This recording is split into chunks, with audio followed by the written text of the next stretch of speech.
waiting on the sidelines for a long time. Now I'm finally getting in the game. It's about time. This is my time. This is my time. The only thing I consider impossible is losing. I've been waiting on the sidelines for a long time. Now I'm finally getting in the game. It's about time. This is my time. This is my time. The only thing I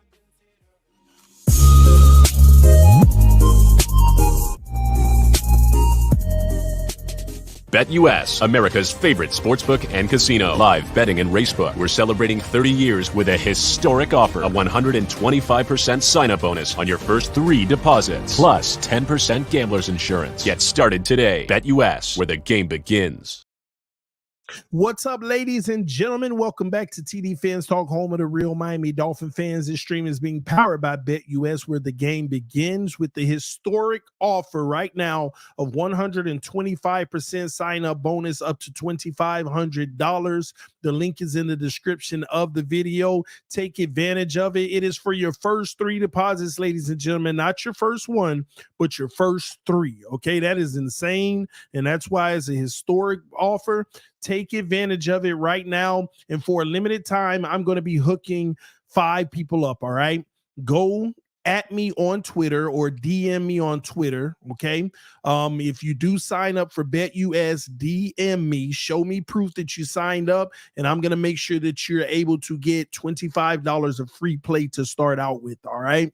So go ahead and send it to my DM on Twitter, and I will take good care of you with that as well. All right. So just send it to me and I'll get you squared away. The first 5 people. All right. Can't do it for everybody, but the first 5 people, hurry up, get it in and send it to me. Proof that you signed up, and I'll take care of that for you. Real quick, before we get started on today's stream, nothing has changed, ladies and gentlemen. When you look at BetUS, the odds, the Dolphins are still second in the division above the Jets. We're still behind the Buffalo Bills. Okay.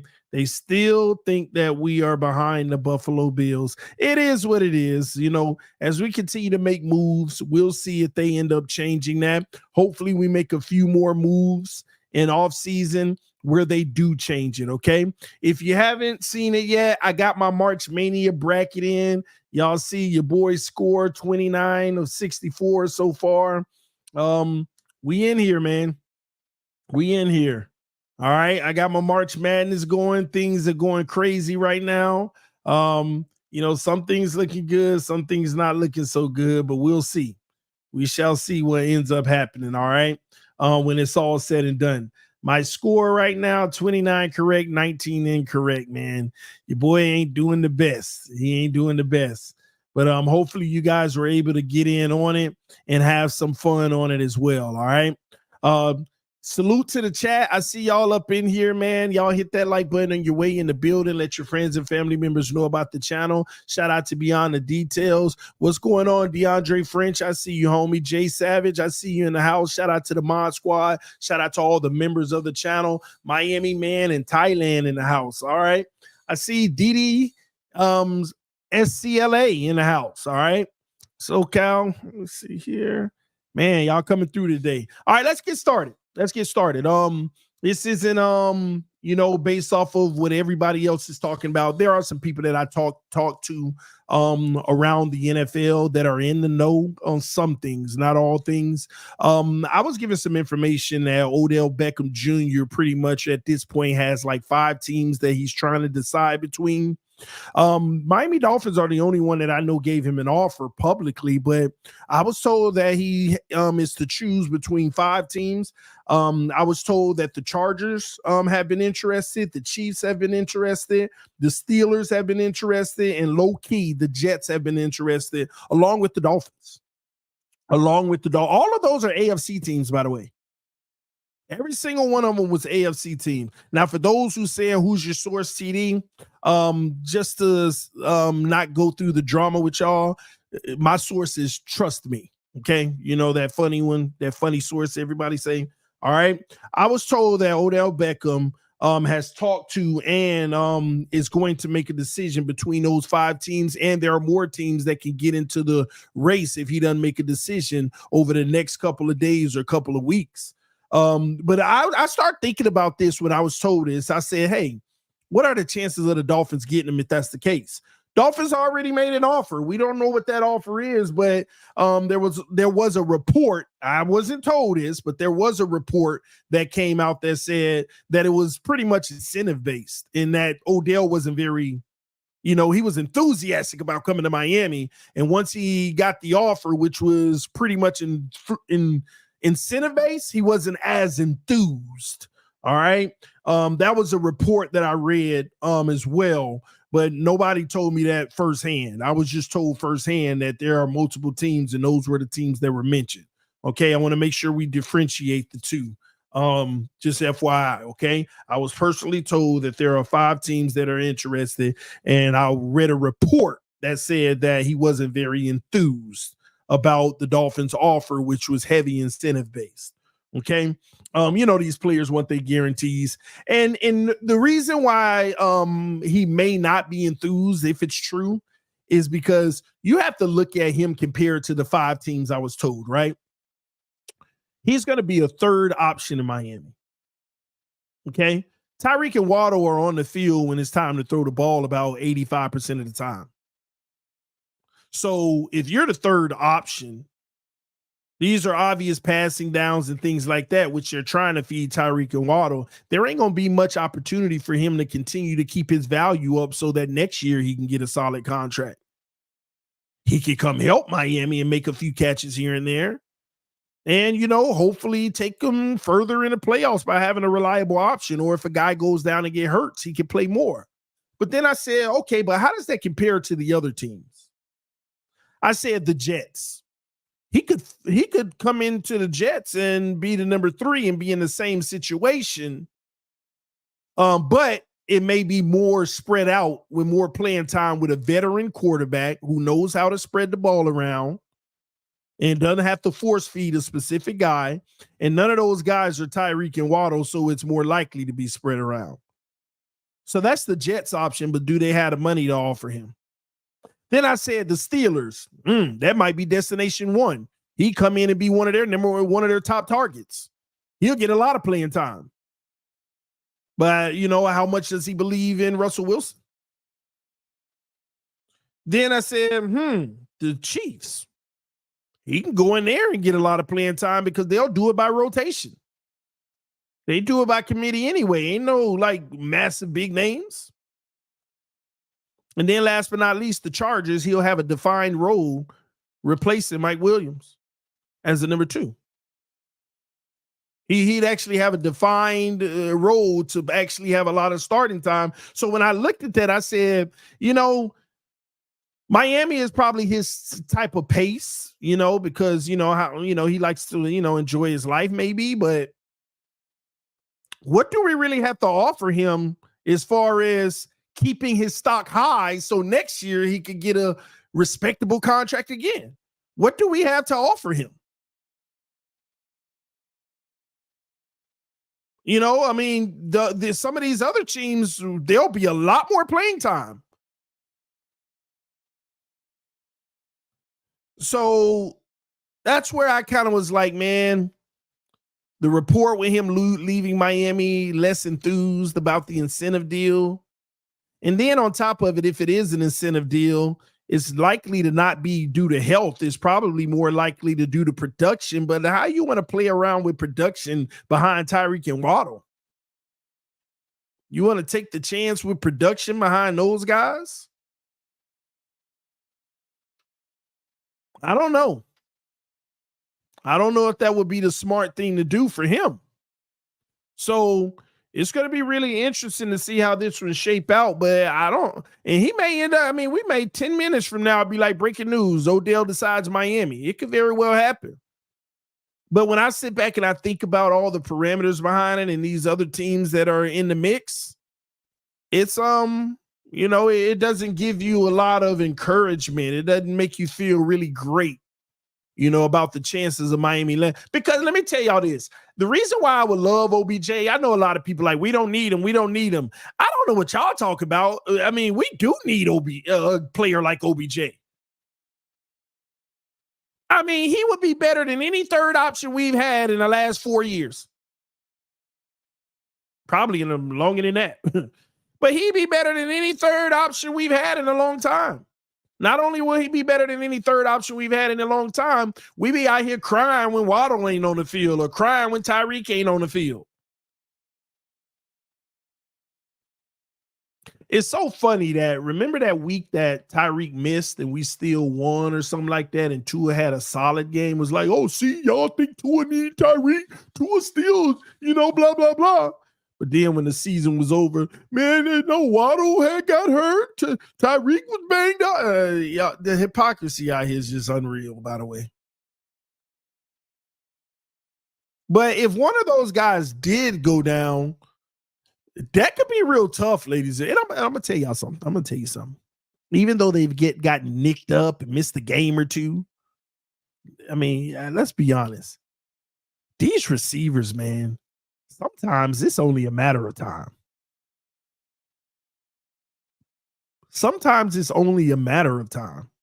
I mean, you go up and down these rosters. You're number one or your number two receiver, man. Every couple years, one of them goes down. It's actually kind of common. It's actually kind of common. So someone said Cray Crab better than OBJ. You know what? I'm not a fan of Cray Crab. I don't know why we keep on walking around here and be like, Cray Crab time. Yeah, Cray Crab ain't no one or two. Odell Beckham has been a career one. As of late, played like a two. And now on the Miami Dolphins team, he'd be relegated to a 3. But that's a good guy to have. Cray Craft will never be a number 1. Cray Craft will never be a number 2. At least you got a guy who's been that. A number 1 and a number 2. And a 3. But you got a confident, well-rounded guy who knows the position. But all this Cray Craft stuff, man, y'all need it, man. Let me tell you something. I personally feel like Eric Ezukama is better than Cray Craft. But the coaches like Cray Craft more. But either way, neither of them are 1 or 2s in this league.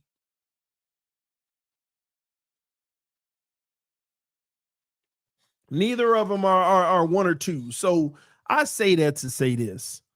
I get confused trying to figure out which direction the Dolphins are going. Are they trying to win now? Are they building for the future to methodically keep getting better? I keep trying to figure out what they're doing, and they're stuck right in the middle of this tough situation where it's like they're doing both, but it ain't going to work that way. Like, I personally feel like the Miami Dolphins need to make a decision on which way they want to go and roll with it. You either go all in to win now, or you're thinking about the future. Trying to do both, you can only do when you ain't miss on draft picks and have to ship some of them off that you actually hit on. Like, I want y'all to think about that. Half the draft picks we missed on, the other half of that, you shipping off because you can't afford them. That ruins the process of moving into the future. But the moves you making is as if you still care about the future, which ruins trying to win now. Because what y'all need to realize is we got to get out of this notion that we're so close. Like, we weren't close last year nor this year to win a Super Bowl. People that has this thought process that injuries derailed us, we could have been 100% healthy. And I'm telling you, we wouldn't end up in no Super Bowl. We wouldn't even going to end up in the AFC Championship game. Fully healthy, we still wouldn't going to beat the Chiefs.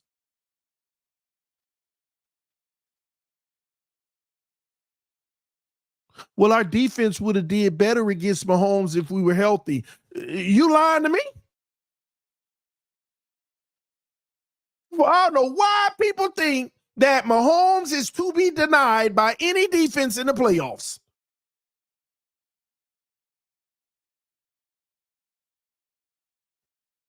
By any defense in the playoffs.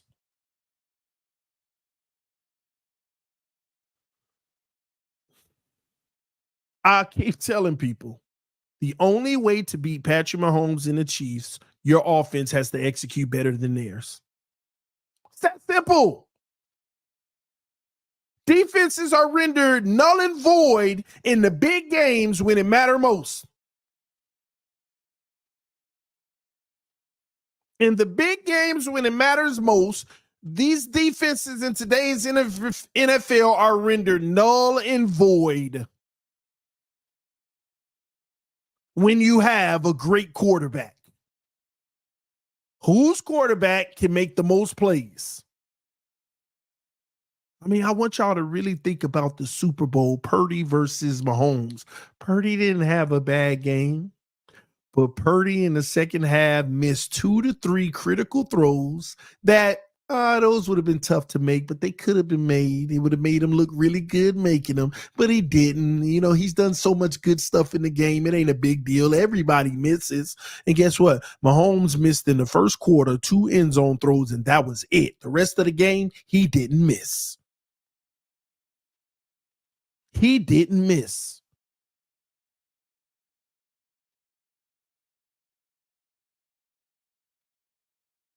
Whose offense plays the better game is the current NFL. This isn't the Chicago Bears of old, the Baltimore Ravens defense of old, when the rules weren't favoring the offense as much. Those historic defenses that won championships. This is no longer the NFL we live in. You can have a great defense to get you through the regular season and help you out a little in the playoffs, but in today's NFL, in the big games in the playoffs, whose offense breaks through the other team's defense the most? That's all it's about. Of course, defense plays a role. Of course, defense matters. But when it comes to the best of the best offenses and quarterbacks, all that crap is rendered null and void, man. All of it goes out the window. So I'm telling you, the Dolphins are further away than people think. Look at Baltimore. If you don't think Baltimore actually played a good game defensively versus the Chiefs, still lost. Why? Because their offense, they just couldn't get it moving enough. They fumbled on the goal line, all of that stuff. Offense.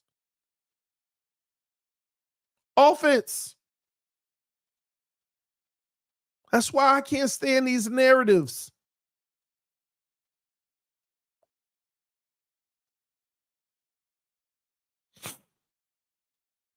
Can't stand these narratives.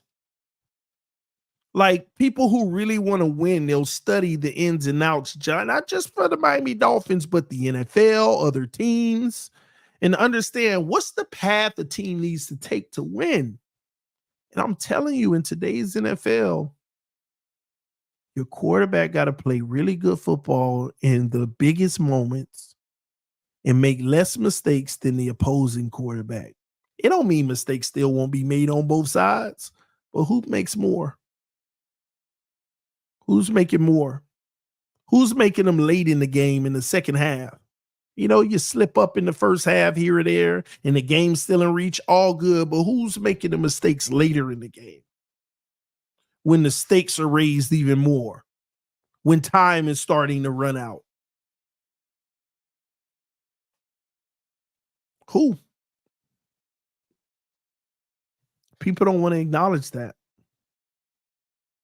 Ibrima John with the donation said, would trading Holland to the Packers for the 25th pick and saving $20 million be a great move for the Finns? Thoughts?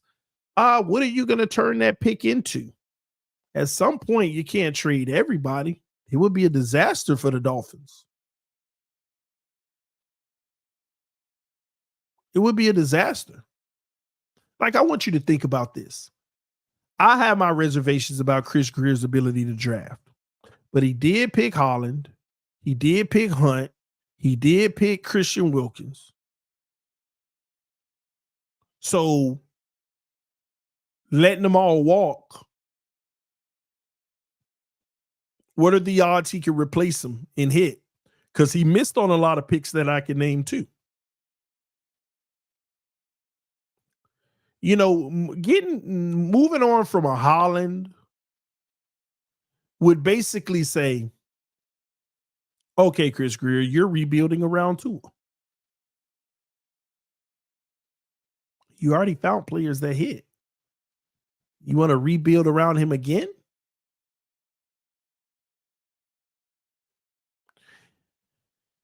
And we can't say it's at a cheaper price because none of these guys even have their contract yet. At the end of the day, our money woes right now aren't because of Tua. They're because of Bradley Chubb, Tyreek Hill, Teron Armstead, Jalen Ramsey.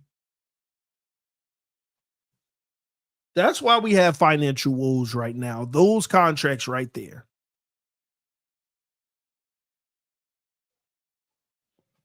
But then if you go to replace them, you can't really. Because these are the main players that keep the team alive the way that it is now.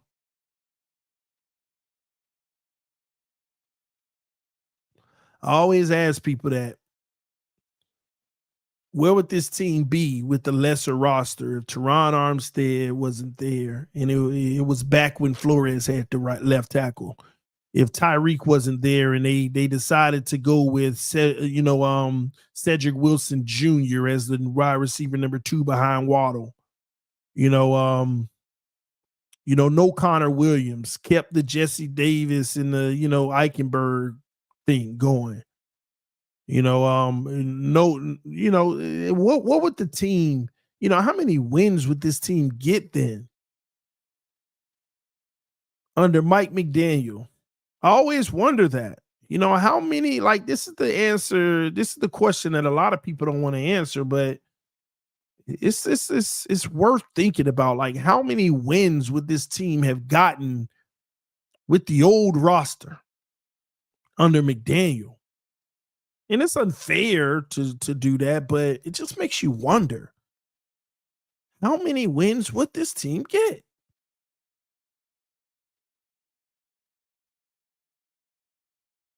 Because when you pay Tua, when you pay Holland, who was already on part of that, when you pay Waddle, which was already a part of that, you already paid Austin Jackson.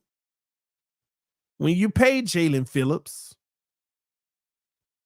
when you pay those guys,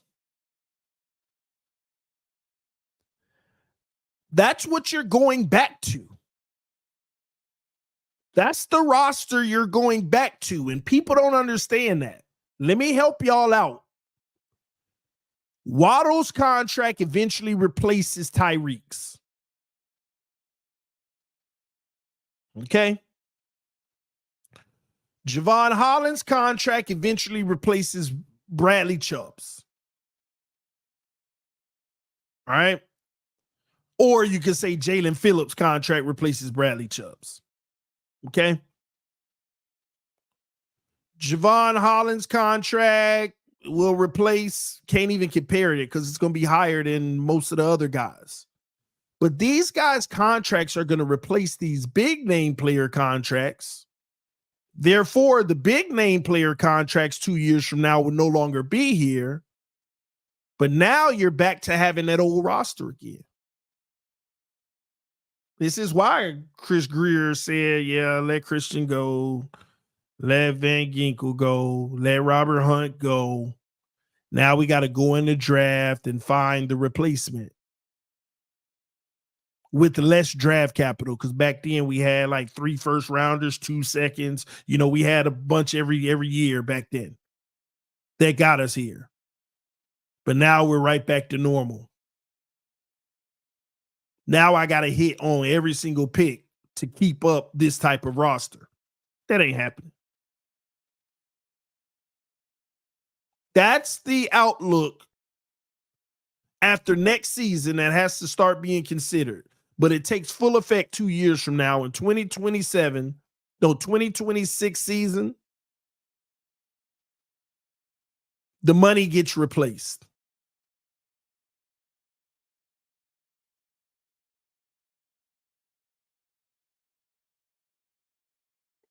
And at that point, that's when people are going to be like, man, what do we do? Man, what do we do? All right, man, we got to figure it out in the draft. We're going to be scrambling like we used to.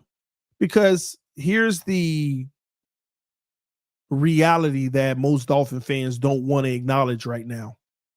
This is going to be a hard truth I'm about to say that Dolphin fans need to realize.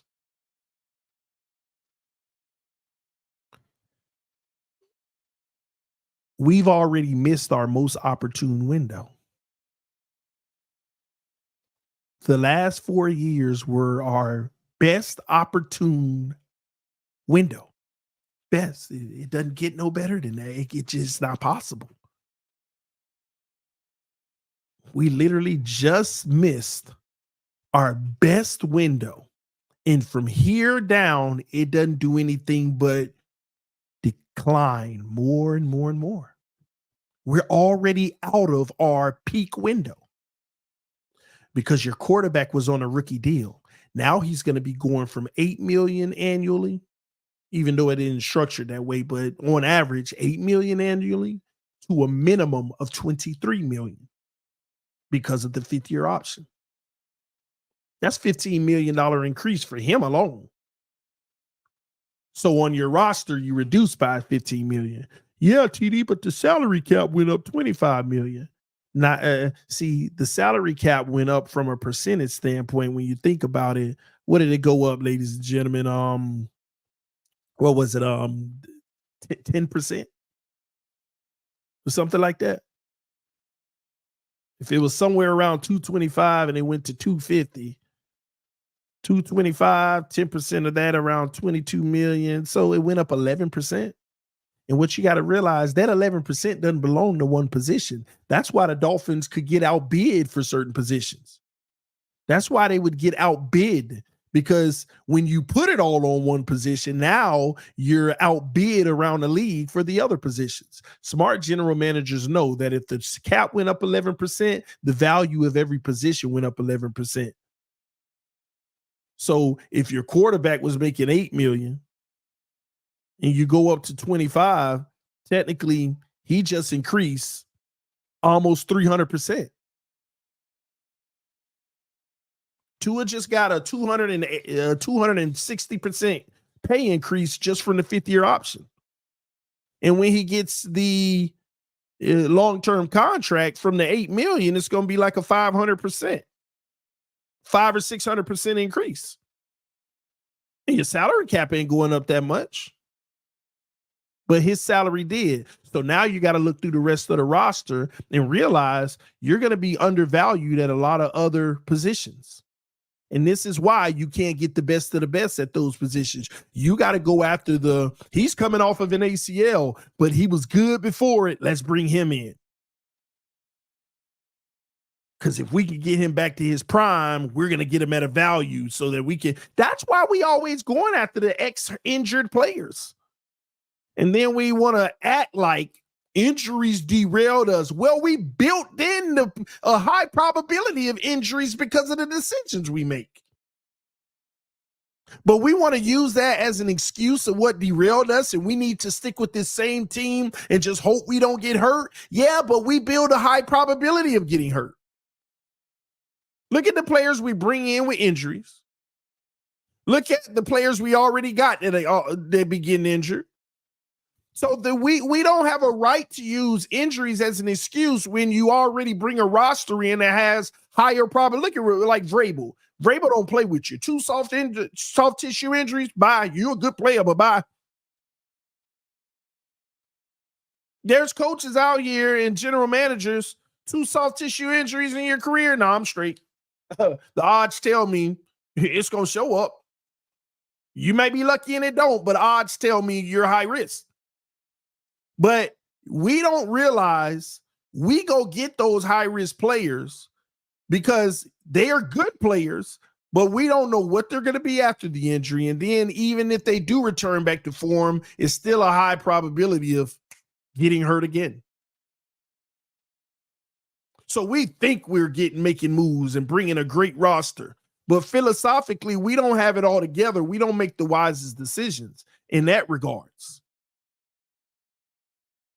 We just don't.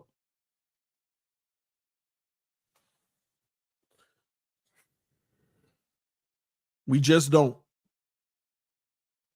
And that's why we are in windows. Teams that don't have to worry about windows are teams that build through the draft, right? That have all their holes filled before you even go in the draft. Like right now, I'm going to be honest with y'all. Look at the New York Jets. Technically, they built their team through the draft. And now they got all their draft picks except the second rounder because of Rodgers. And now they get to go in the draft and pick players that can either beat the starter, which will be phenomenal, or say, hey, you're just going to sit behind this starter for a year or two. And then when the starter money come up, we can move on because we picked you and you're good too. Or you're not good and we just keep on drafting. That's how you don't have a window. That's how you remove your window. When you're so ahead of the game that you're drafting first and second rounders and they're not even guaranteed to start. Here we are, Dolphin fans, and y'all know good and well, whoever we draft in the first and second round, we automatically, they probably going to start. They probably going to start. Whoever we draft in the first and second round, every Dolphin fan can admit right now, it's a high probability they're going to start. Defensive tackle, they starting. Interior O-lineman, they starting. That's when you know you're behind on your books. So time will tell. But we'll keep our eye on this Odell situation, see what he decides. I hope he takes the deal because an incentive deal is exactly what we need to offer because we need to have some insurance. But time will tell. I'm about to get out of here. I'm going to come back to y'all before the huddle episode and talk about some other stuff that we need to get through. All these narratives over the weekend. I want to talk about some of those. Thank y'all for tuning in. We got 636 people watching. Y'all hit that like button. If you're new to the channel on YouTube, make sure you subscribe to TD Fins Talk. Love y'all. Appreciate y'all. Fins up no matter what. I'll be doing a lot of content this week, by the way. So y'all stay tuned, turn your notifications on. I'll be live through in and out of the days to, 2 to 3 times every day. All right. I'll see y'all soon. Hopefully before the huddle show. So around 2:00 maybe. All right. 1:30 or 2. Love you. Appreciate you. God bless you all. I'll see you soon. Peace. I'm out.